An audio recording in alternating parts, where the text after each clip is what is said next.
to the next session of Confectionery Live. Our next session will be with Madame Jaffot, President of the Global Shea Alliance. We will be discussing the projects that the GSA have been undertaking, how they work for the empowerment of female shea collectors, and about Madame Jaffot's personal experience, from being a shea collector to being elected President of the GSA. Please do note that this session will take place in French, so turn on captions or look to the live chat for any further advice. Bonjour et bienvenue à cette session de Confectionery Live. Maintenant, nous avons une entrevue avec une personnalité éminente du secteur de matières premières naturelles.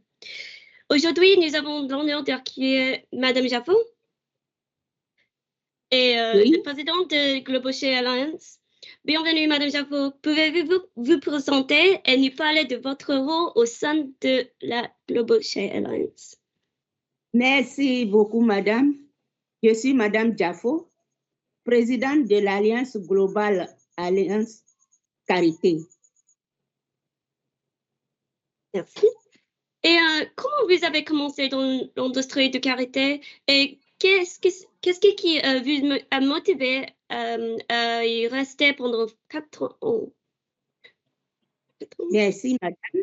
Depuis ma tendre enfance, j'ai vu ma mère mener les activités liées aux carités, c'est-à-dire le ramassage, le traitement et des noix pour la production des amandes de karité, puis la transformation des amandes en beurre de karité. Progressivement, elle m'a initiée à cette passionnante activité que j'ai très vite adoptée et que je mène à ce jour. Passionnée de l'agriculture et particulièrement de la filière karité, j'ai aujourd'hui plus d'une quarantaine d'années d'expérience dans la filière karité en tant que productrice d'amandes et de beurre de karité, collectrice, transformatrice de karité. Très dynamique et engagée pour le développement de l'industrie de karité, j'ai occupé et occupe plusieurs postes stratégiques au sein de la filière, aussi bien au niveau national qu'international. Merci beaucoup.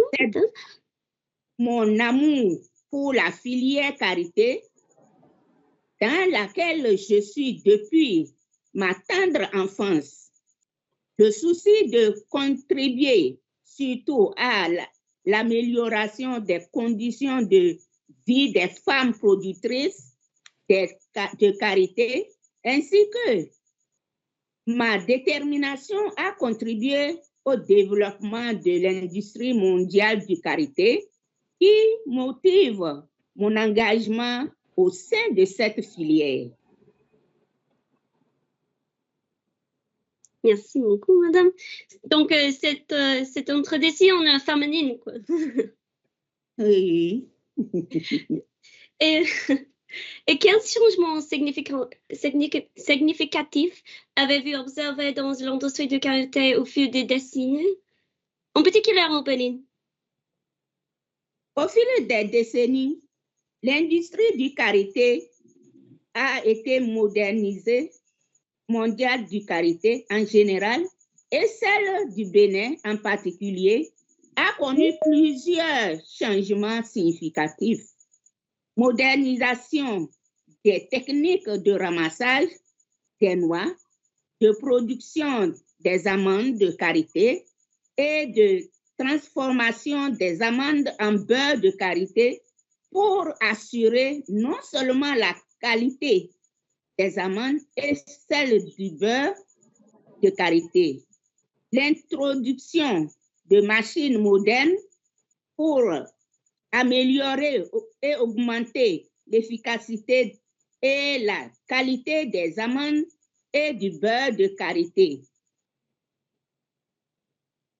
Organisation et structuration de la filière à travers la formalisation des coopératives unions, fédérations ou associations comme c'est le cas au Bénin avec la FNPK et ses démembrements.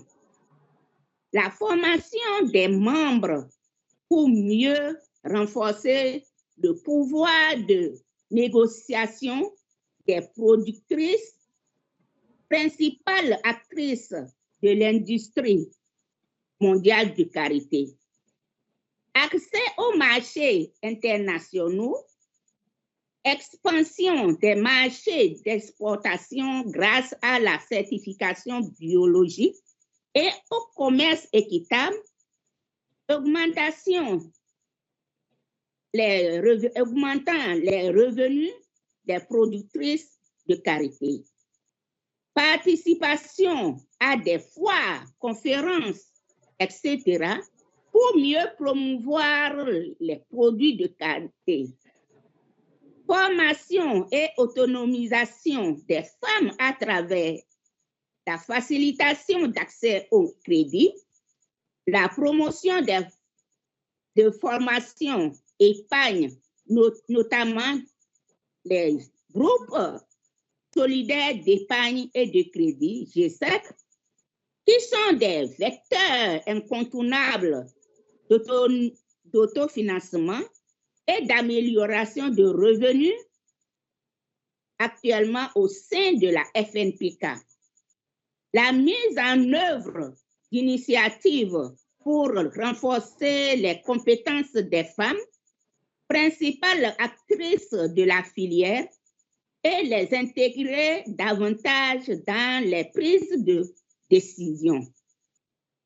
Sensibilisation à la durabilité de la filière à travers la formation des membres en gestion des parcs à karité, l'adoption de pratiques durables et respectueuses de l'environnement pour préserver les parcs à karité, foyers améliorés, la plantation du karité, la promotion de l'apiculture.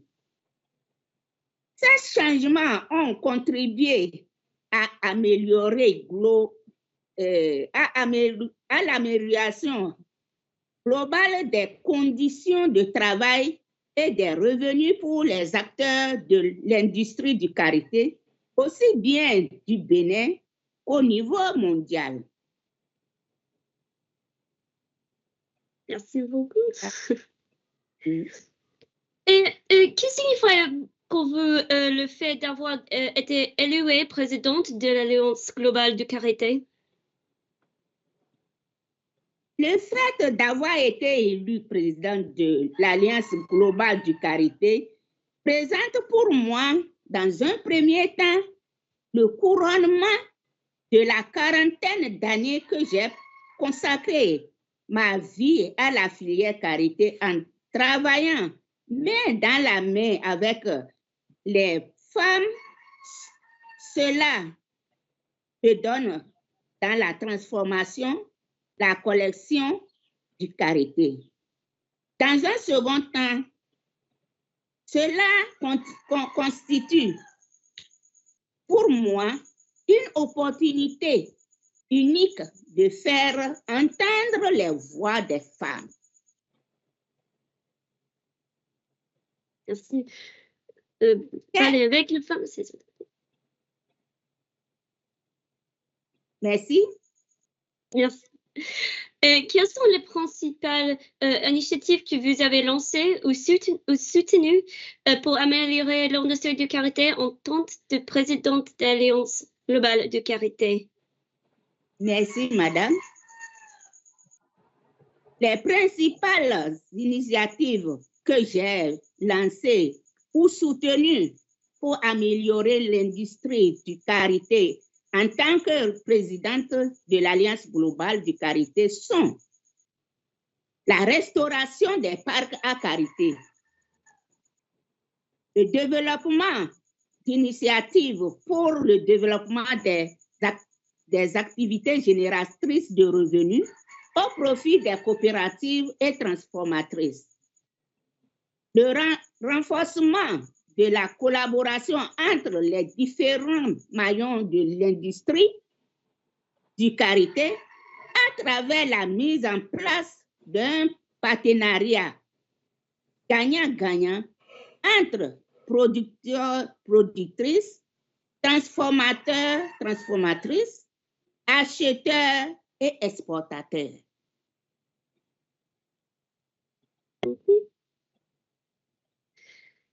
Et, voilà ce que j'ai pu lancer pendant ma nomination, depuis ma nomination. Félicitations pour votre élection. Donc, c'est un grand privilège. Merci beaucoup. Merci, madame. Et les défis et opportunités de l'industrie, quels sont les plus grands défis auxquels l'industrie de karité est confrontée aujourd'hui? Et comment l'Alliance globale de karité les aborde-t-elle?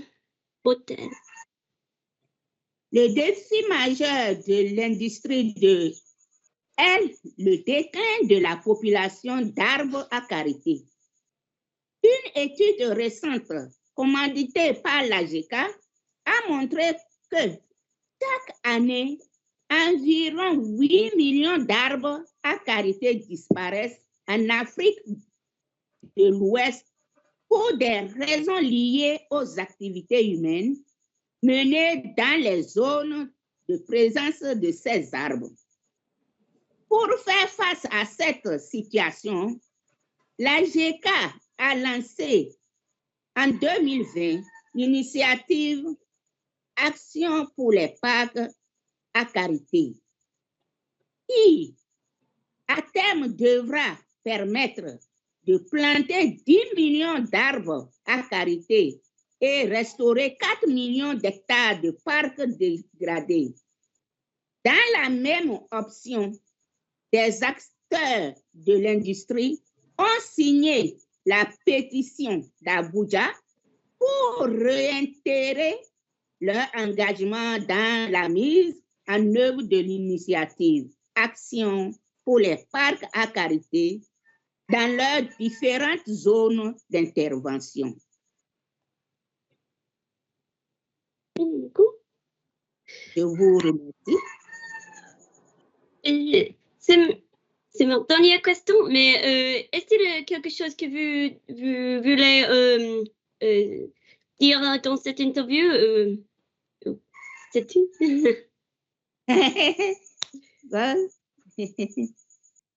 Merci beaucoup.